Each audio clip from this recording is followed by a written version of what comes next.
사드 반입 논란 일파만파죠. 그런데 이 사태의 배후에 군대 내 사조직 알자회가 있다. 이런 의혹이 또 제기가 됐네요. 이 의혹을 제기한 더불어민주당 정책위원회 수석 부의장 맡고 있죠. 홍익표 의원을 연결해 봅니다. 홍 의원 안녕하세요. 네, 안녕하세요. 홍익표입니다. 반갑습니다. 알자회가 뭐예요? 이게 일종의 군대 내 사조직으로 전에부터 알려졌던 내용입니다. 잘 아시는 것 같이 1990년대 초반 문민정부 들어섰을 때 예. 김영삼 정부가 하나회를 척결 했지 않습니까? 예. 잘 아시는 것처럼 하나회는 소위 육사 11기를 중심으로 해서 밑에 기수가 매년 자기들이 한 10여 명 정도를 뽑아가지고 예. 자기들끼리 중요한 보직을, 핵심 보직을 서로 물려주고 하면서 인사적으로 챙겼던 게 있는데. 전두환, 노태우 두 전직 대통령이 그 하나회 수장들 아니었습니까? 그렇습니다. 당시 예. 소위 정호영 씨를 비롯해서, 광주 민주화운동을 무력으로 진압했던 사람들이 대부분. 예. 그리고 12.12 군사 쿠데타를 일으켰던 핵심 세력들이 거의 대부분 하나회 소속이었지 않습니까? 예. 그런데요? 예, 그리고 그 당시에 그 외에도 후배 기수를 다음 후배 기수, 20몇 기부터 해서 또 만나회라는 게 있었고, 요거는 한 30기 중반부터 40기까지 이어지는 또 알자회라는 게 있었습니다. 그러니까 당시 그래서 이런 군내 여러 하나회를 비롯한 만나회, 알자회 등 같은 사조직을 대거, 그 당시에 일부는 예표시켰고요. 예. 또 일부는 중요 핵심 보직에서 배제하거나 진급을 좀 누락시키는 등으로 인사상 불이익을 주는 등을 해서 예. 사조직을 김영삼 정부에서 대거 해체시켰는데 예. 그러한 조직들이 다시 최근에 이렇게 이명박 박근혜 정부 지난 9년 동안 다시 이렇게 좀 모임들이 만들어지고 했던 거 아닌가 이런 생각이 듭니다. 그냥 이명박 박근혜 정부 들어서 다시 재건된 거 아닌가라는 의혹입니까? 아니면 뭔가 근거가 있습니까? 일정하게 저희들도 제보를 받았고요. 예. 실제로 당시 박근혜 정부 민정 라인에서도 이 알자회 존재 자체에 대해서는 어느 정도 실체를 파악했던 것으로 저희들이 확인하고 있습니다. 그러고 보니까 일전에 같은 당의 박범계 의원이 우병우 전 민정수석 또 안봉근 전 청와대 비서관이 알자회 뒤를 봐줬었다 이런 의혹도 제기한 적이 있었어요. 예, 그렇습니다. 그것도 다 연결되는 똑같은 겁니까? 네, 그런 문제를 포괄해서 그러니까 여러 가지 지금 이런 소위 우병우 전 민정수석과 관련설, 그 다음에 이 사람들이 소위 사조직을 통해서 중요한 핵심 보직, 예를 들면 잘 아시는 것처럼 정부 부처 내에서는 요직이 있어요. 예. 어떤 자리에 가면 반드시 승진하고 다음에 좋은 데로 간다 하는 그런 중요한 보직이 있고 또 군대 같은 경우는 사단장이 매우 중요한데 이 사단장도 사실은 중요한 사단이 있습니다. 저도 군대 생활할 때 어떤 21사단이 있었는데 21사단 같은 경우는 누구의 이름을 붙여서 누구 사단 이렇게 이름이 붙을 정도로 그런 게 있어요. 그러니까 그 사단 출신의 육군 참모총장이나 출세한 사람이 있으면 그 사람 이름을 붙여서 사실상 관련된 분들이 들어오고 그런 사단에 오는 후임 사단장들은 자연스럽게 군단장 또는 군사령관으로 승진이 많이 되는 가능성이 높은 아주 핵심적인 사단들이 몇 개가 있습니다. 예. 그런 것을 만약에 인사적으로 돌봐주고 서로 봐주고 했다면 이것은 명백하게 공기문란 행위죠. 그래서 이런 문제에 대한 군내 내부적 국방부 내의 감찰이나 필요하다면 감사원 감사를 통해서 이 문제에 대한 진실을 밝혀야 된다고 생각을 합니다. 그런데 이번에 사드 4기가 비공개리에 들어온 사실을 새 정부에게 보고를 의도적으로 누락했다. 그게 이제 현재까지의 혐의사항 아니겠습니까? 네네. 거기에 핵심적 책임은 한민국 국방장관 김관진 안보실장인데 이 두 사람도 그럼 알자회라는 얘기예요? 어떻게 되는 겁니까? 그건 아닙니다. 그건 아니고요. 그분들은 아마 기수가 다르기 때문에 그런 대상은 아니고요. 제가 오늘 말씀드렸던 거는 이러한 문제들이 왜 발생했을까 근본 원인이 뭐냐면 세 가지 원인을 지적을 했습니다. 첫 번째는 군내 어떤 이 안보의 특성을 강조해서 비밀주의를 강조하거나 그로 인해서 이 법적 절차를 무시하는 경향성이 이런 사드 과정에서의 보고 누락을 자초했다고 보는 거고요. 두 번째는 아시다시피 군에 대한 민주적 통제, 문민 통제는 어느 국가도 매우 중요한 과제로 갖고 있습니다.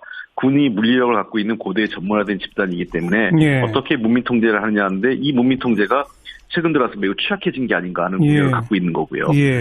그다음에 세 번째가 군내의 사적 인연이나 또는 사조직을 통한 짬짬이 인사, 이로 인한 농단이죠. 예를 들면 지금 이 알자회뿐만 아니라 군대 내 지금 국방부 내에 횡행하는 게 독사파라는 게 또 있어요. 무슨 파요? 독사파요. 독사? 그러니까 독일 육군사관학교를 갔다 온 사람들이죠. 연수를요. 이게 뭐냐면 김관진 전 안보실장이 독일 육군사관학교를 연수를 갔다 왔거든요.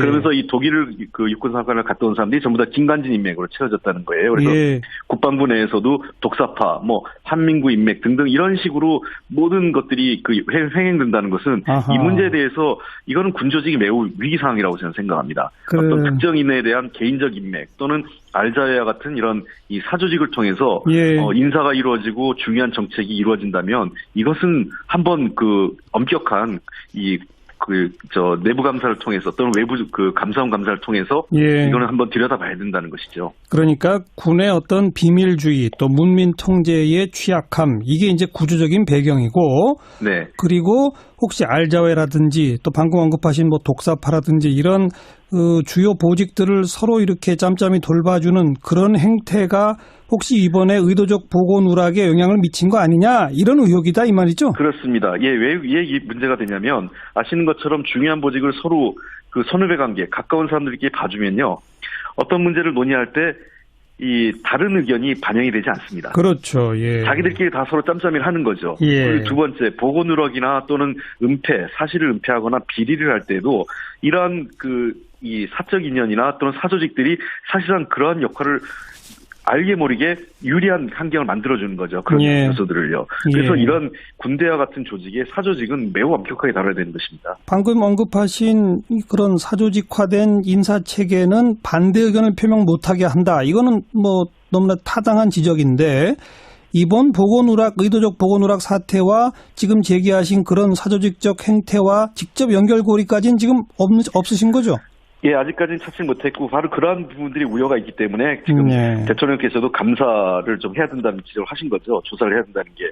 그래서 왜 이런 문제가 지적되냐면 사실 사드 반입과 관련된 결정 및 반입 과정에 대한 여러 가지 과정이 국방부 내에서도 아주 극소수만 알고 있습니다.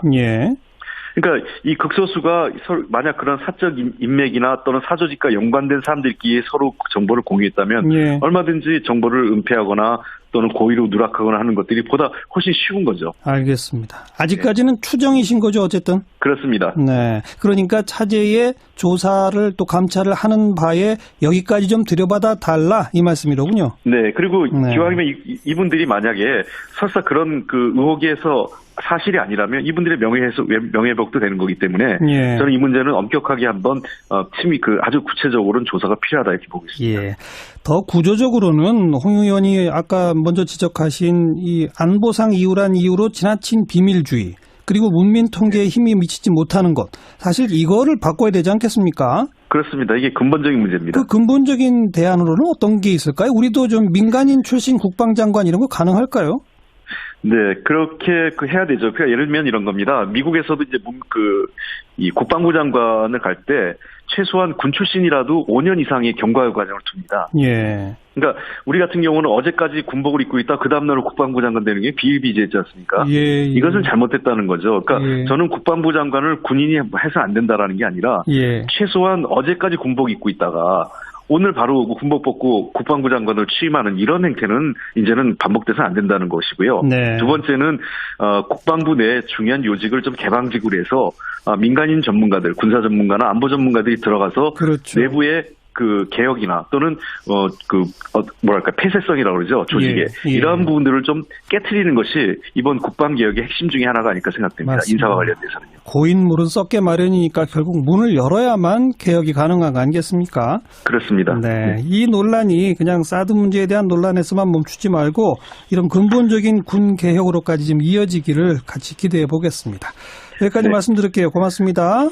감사합니다. 더불어민주당 홍익표 의원이었습니다. 사드 반입 논란 일파만파죠. 그런데 이 사태의 배후에 군대 내 사조직, 알자회가 있다. 이런 의혹이 또 제기가 됐네요.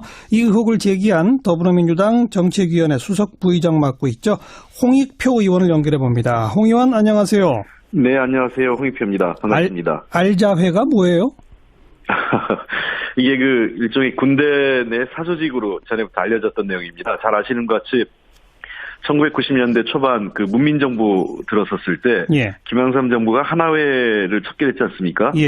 잘 아시는 것처럼 하나회는 소위 육사 11기를 중심으로 해서 그 밑에 기수가 매년 자기들이 한 10여 명 정도를 뽑아가지고 자기들끼리 중요한 보직을, 핵심 보직을 서로 물려주고 하면서 인사적으로 챙겼던 게 있는데. 전두환, 노태우 두 전직 대통령이 그 하나의 수장들 아니었습니까? 그렇습니다. 당시 소위 정호영 씨를 비롯해서, 광주 민주화운동을 무력으로 진압했던 사람들이 대부분, 그리고 12.12 군사 쿠데타를 일으켰던 핵심 세력들이 거의 대부분 하나의 소속이었지 않습니까? 그런데요? 그리고 그 당시에 그 외에도 후배 기수를 다음 후배 기수, 20몇 기부터 해서 또 만나이라는 게 있었고, 요거는 한 30기 중반부터 40기까지 이어지는 또 알자회라는 게 있었습니다. 그러니까 당시 그래서 이런 군내 여러 하나회를 비롯한 만나회, 알자회 등 같은 사조직을 대거, 그 당시에 일부는 누구의 이름을 붙여서 누구 사단 이렇게 이름이 붙을 정도로 그런 게 있어요. 그러니까 그 사단 출신의 육군 참모총장이나 출세한 사람이 있으면 그 사람 이름을 붙여서 사실상 그 관련된 분들이 들어오고 그런 사단에 오는 후임 사단장들은 자연스럽게 군단장 또는 군사령관으로 승진이 많이 되는 가능성이 높은 아주 핵심적인 사단들이 몇 개가 있습니다. 그런 것을 만약에 인사적으로 돌봐주고 서로 봐주고 했다면 이것은 명백하게 공기문란 행위죠. 그래서 이런 문제에 대한 군내 내부적 국방부 내의 감찰이나 필요하다면 감사원 감사를 통해서 이 문제에 대한 진실을 밝혀야 된다고 생각을 합니다. 그런데 이번에 사드 4기가 비공개리에 들어온 사실을 새 정부에게 보고를 의도적으로 누락했다. 그게 이제 현재까지의 혐의사항 아니겠습니까? 네네. 거기에 핵심적 책임은 한민국 국방장관, 김관진 안보실장인데 이 두 사람도 그럼 알자회라는 얘기예요? 어떻게 되는 겁니까? 그건 아닙니다. 그건 아니고요. 그분들은 아마 기수가 다르기 때문에 그런 대상은 아니고요. 제가 오늘 말씀드렸던 거는 이러한 문제들이 왜 발생했을까 근본 원인이 뭐냐면 세 가지 원인을 지적을 했습니다. 첫 번째는 군내 어떤 이 안보의 특성을 강조해서 비밀주의를 강조하거나 그로 인해서 이 법적 절차를 무시하는 경향성이 이런 사드 과정에서의 보고 누락을 자초했다고 보는 거고요. 두 번째는 아시다시피 군에 대한 민주적 통제, 문민 통제는 어느 국가도 매우 중요한 과제로 갖고 있습니다. 군이 물리력을 갖고 있는 고도의 전문화된 집단이 예편시켰고요. 또 일부는 중요 핵심 보직에서 배제하거나 진급을 좀 누락시키는 등으로 인사상 불이익을 주는 등을 해서 사조직을 김영삼 정부에서 대거 해체시켰는데 그러한 조직들이 다시 최근에 이렇게 좀 이명박 박근혜 정부 지난 9년 동안 다시 이렇게 좀 모임들이 만들어지고 했던 거 아닌가 이런 생각이 듭니다. 그냥 이명박 박근혜 정부 들어서 다시 재건된 거 아닌가라는 의혹입니까? 아니면 뭔가 근거가 있습니까? 일정하게 저희들도 제보를 받았고요. 실제로 당시 박근혜 정부 민정 라인에서도 이 알자회 존재 자체에 대해서는 어느 정도 실체를 파악했던 것으로 저희들이 확인하고 있습니다. 그러고 보니까 일전에 같은 당의 박범계 의원이 우병우 전 민정수석 또 안봉근 전 청와대 비서관이 알자회 뒤를 봐줬었다 이런 의혹도 제기한 적이 있었어요. 그렇습니다. 그것도 다 연결되는 똑같은 겁니까? 네, 그런 문제를 포괄해서 그러니까 여러 가지 지금 이런 소위 우병우 전 민정수석과 관련설 그 다음에 이 사람들이 소위 사조직을 통해서 중요한 핵심 보직, 예를 들면 잘 아시는 것처럼 정부 부처 내에서는 요직이 있어요. 어떤 자리에 가면 반드시 승진하고 다음에 좋은 데로 간다 하는 그런 중요한 보직이 있고 또 군대 같은 경우는 사단장이 매우 중요한데 이 사단장도 사실은 어느 중요한 사단이 있습니다. 저도 군대 생활할 때 어떤 21사단이 있었는데 21사단 같은 경우는 이런 의혹이다 이 말이죠? 그렇습니다. 왜 이 문제가 되냐면 아시는 것처럼 중요한 보직을 서로 선후배 관계 가까운 사람들끼리 봐주면요. 어떤 문제를 논의할 때 이 다른 의견이 반영이 되지 않습니다. 그렇죠. 자기들끼리 다 서로 짬짬이를 하는 거죠. 그리고 두 번째 보고 누락이나 또는 사실을 은폐하거나 비리를 할 때도 이러한 이 사적 인연이나 또는 사조직들이 사실상 그러한 역할을 알게 모르게 유리한 환경을 만들어주는 거죠. 그런 요소들을요. 그래서 이런 군대와 같은 조직의 사조직은 매우 엄격하게 다뤄야 되는 것입니다. 방금 언급하신 그런 사조직화된 인사체계는 반대 의견을 표명 못하게 한다. 이거는 너무나 타당한 지적인데 이번 의도적 보고 누락 사태와 지금 제기하신 그런 사조직적 행태와 직접 연결고리까지는 지금 없으신 거죠? 아직까지는 찾지 못했고 바로 그러한 부분들이 우려가 있기 때문에 지금 대통령께서도 감사를 좀 해야 된다는 지적을 하신 거죠. 조사를 해야 된다는 게. 네. 그래서 왜 이런 문제가 지적되냐면 사실 그 사드 반입과 관련된 결정 및 반입 과정에 대한 여러 가지 과정이 국방부 내에서도 아주 극소수만 알고 있습니다. 예.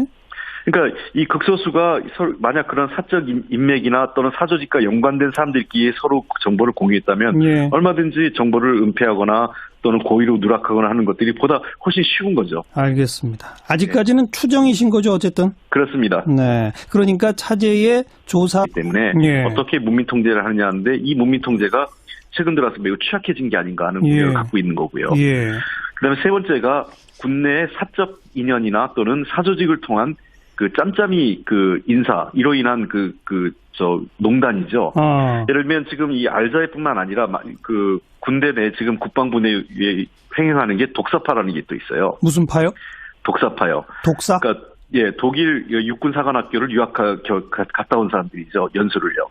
이게 뭐냐면 김관진 전 안보실장이 독일 육군사관학교를 연수를 갔다 왔거든요. 예, 예. 그러면서 이 독일 육군사관을 갔다 온 사람들이 전부 다 김관진 인맥으로 채워졌다는 거예요. 그래서 예. 국방부 내에서도 독사파, 한민구 인맥 등등 이런 식으로 모든 것들이 횡행된다는 것은 아하. 이 문제에 대해서 이거는 군조직이 매우 위기 상황이라고 저는 생각합니다. 어떤 특정인에 대한 개인적 인맥 또는 알자회와 같은 이런 이 사조직을 통해서 예. 인사가 이루어지고 중요한 정책이 이루어진다면 이것은 한번 엄격한 내부 감사를 통해서 또는 외부 감사원 감사를 통해서 예. 이거는 한번 들여다봐야 된다는 것이죠. 그러니까 군의 어떤 비밀주의 또 문민 통제의 취약함 이게 이제 구조적인 배경이고 네. 그리고 혹시 알자회라든지 또 방금 언급하신 독사파라든지 이런 주요 보직들을 서로 이렇게 짬짬이 돌봐주는 그런 행태가 혹시 이번에 의도적 보고 누락에 영향을 미친 거 아니에요?